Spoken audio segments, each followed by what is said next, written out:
Bismillahirrahmanirrahim. Assalamualaikum warahmatullahi wabarakatuh. Apa kabar anak-anak hebat? Semoga kalian dalam keadaan sehat dan tetap semangat untuk belajar. Pada kali ini kita akan mempelajari tentang perubahan akibat suhu atau sering disebut sebagai pemuaian. Adapun tujuan pembelajarannya, setelah kalian menyimak video ini, diharapkan 1. Mampu menjelaskan pemuaian zat padat, zat cair, dan gas dengan tepat. Yang kedua, mampu menghitung besarnya muai panjang zat padat dengan benar. Langsung saja kita mulai. Nah, anak-anak coba perhatikan video berikut ini. Termometer yang kita masukkan ke dalam air panas, maka cairannya akan naik. Sedangkan ketika dimasukkan ke dalam air dingin, maka cairannya akan turun.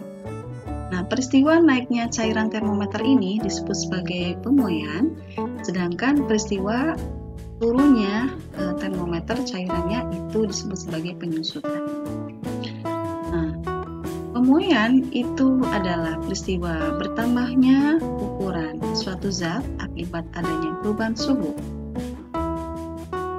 Penyusutan itu kebalikannya, yaitu peristiwa berkurangnya ukuran suatu zat ketika suhunya turun. Oke, kita lanjutkan. Nah, pada umumnya zat itu akan memuai atau menyusut jika suhunya berubah. Jika suhunya naik, dia akan memuai, dan jika suhunya turun, dia akan menyusut. Pemuaian pada benda terjadi pada zat padat, cair, dan gas. Pada zat cair, pada zat padat itu akan mengalami muai panjang, muai luas, dan muai peluh. Sedangkan pada zat cair dan gas itu hanya mengalami pemuaian volume saja. Oke, kita lanjutkan. Kita bahas mulai dari pemuaian zat padat. Pemuaian zat padat ini sulit untuk diamati langsung, tetapi kamu dapat melihat pengaruhnya. Misalnya pada peristiwa ketika kita masukkan air mendidih ke dalam gelas, tiba-tiba gelas itu retak, pecah. Pecahnya gelas itu disebabkan oleh pemuaian yang tidak merata. Zat padat dapat mengalami 3 pemuaian, yaitu muai panjang, luas, dan peluh. Kita bahas dari pemuaian panjang. Pemuaian panjang itu terjadi pada zat yang memiliki luas penampang yang kecil. Misalnya, benda yang berbentuk kawat atau kabel seperti ini. Nah, alat untuk menyelidiki pemuaian pada zat padat itu dinamakan Maschenbroek. Alatnya sangat sederhana, kita lihat gambarnya. Gambarnya seperti ini, ada pembakar bunsen, kemudian di atasnya adalah 3 buah logam, 3 jenis buat logam, misalnya aluminium, tembaga, dan besi, kemudian jarum penunjuk dan skala. Prinsip kerjanya kita bisa lihat di video berikut ini. Nah, ini pembakar bunsennya sudah dinyalakan, sehingga 3 buah logam ini akan dipanaskan, ya, mengalami pemanasan. Tentu saja 3 buah logam ini akan memuai. Jadi kita bisa melihat bahwa panjang logam setelah memuai itu tidak sama. Nah, kenapa pertambahan panjang logam ini berbeda-beda? Nah, ini ada kaitannya dengan besaran yang disebut sebagai koefisien muai panjang. Apa itu koefisien muai panjang? Kita lihat, yaitu bilangan yang menunjukkan pertambahan panjang tiap satu satuan panjang jika suhunya dinaikkan 1 derajat Celcius. Misalnya, koefisien muai kaca biasa ini 0,000009. Artinya, kaca ini akan bertambah panjangnya sebesar 0,000009 tiap dinaikkan suhunya sebesar 1 derajat Celcius. Jenis-jenis bahan itu memiliki koefisien muai yang berbeda-beda. Kalian bisa lihat di tabel berikut ini. Kita lihat kaca pirek dengan kaca biasa, perbandingannya ya. Nah, ternyata kaca pirek ini memiliki koefisien muai yang lebih sedikit daripada kaca biasa. Nah, koefisien muai panjang ini berbanding terbalik dengan besarnya pemuaian. Artinya, semakin besar koefisien muainya, maka benda itu akan semakin lebih cepat memuai. Dan berbanding terbalik berarti sebanding ya. Saya ulangi lagi. Jadi semakin besar koefisien muai panjangnya, maka zat tersebut akan mudah memuai. Nah, itulah kenapa alat-alat laboratorium itu terbuat dari pirex, tidak terbuat dari kaca biasa. Mengapa?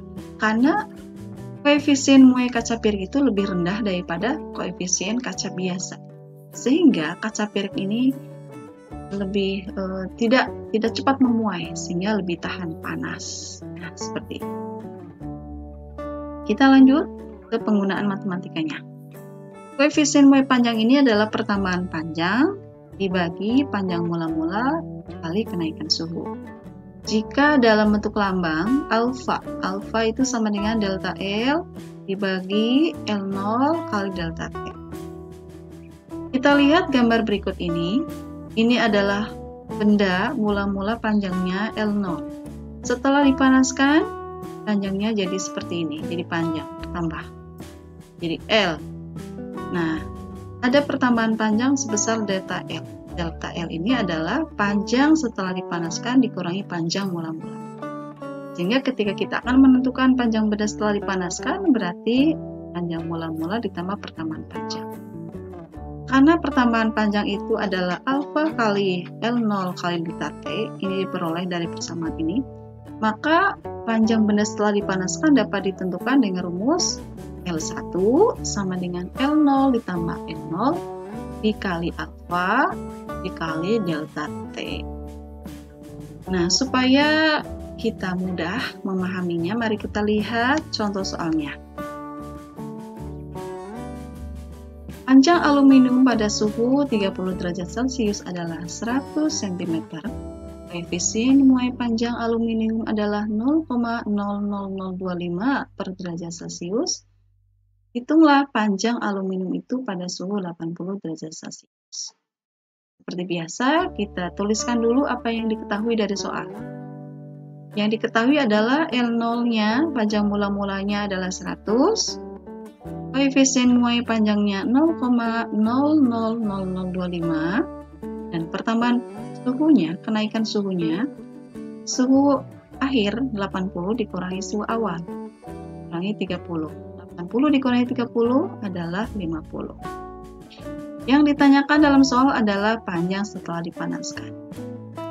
Strateginya adalah kita gunakan persamaan ini, ya. L sama dengan LO, L0 ditambah N0 dikali alfa kali delta T. Kita masukkan harga-harganya. 100 ditambah 100 kali 0,00025 dikali 50. Kita selesaikan dulu yang ada di dalam kurung ini ya. Kemudian setelah itu kita kalikan dengan 100. Hasilnya adalah 0,125. 0,125 ditambah 100 itu adalah 100,125 cm.